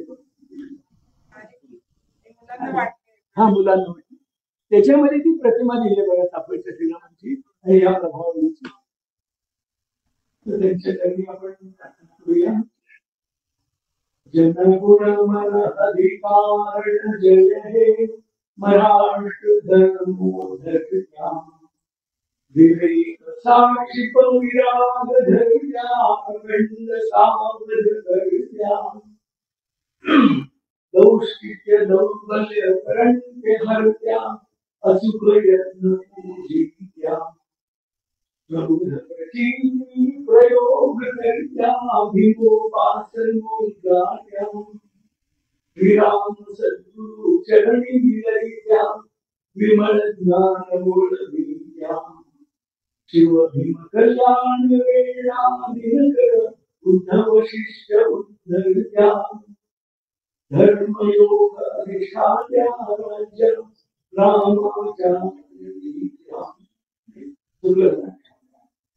शिव भीम कल्याण वेळा दिनकर उद्धव शिष्य उद्धरत्या ग्रंथराज परिपाल्ये संतत जगदोद्धार करत्या महंत मठ समुदाय घटित्या स्वराज्य धर्म स्थपित्या अंतरात्म जग ज्योती उपासन जीव सार्थकी देत्या शिवयुग वृत्तानुरस्कर्त्या विवेक वंदिचे कवित्या धर्मयोग अधिष्ठाते राज्य रामाच्या रीत्या तव चरणी काया गुरुबंधू आमच्या पावन करित्या कृपा करी धरी दीना दया सागरा तव शुभ नामा गाऊ तव सत्प्रेरण मागू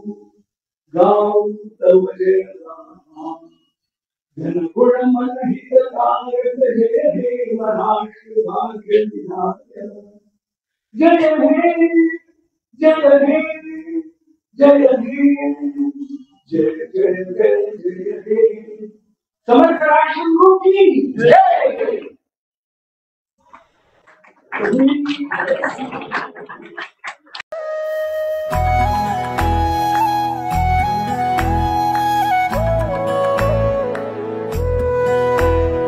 अध्यात्मावर अशीच माहिती मिळवण्यासाठी देव माझा चॅनलला सबस्क्राईब करा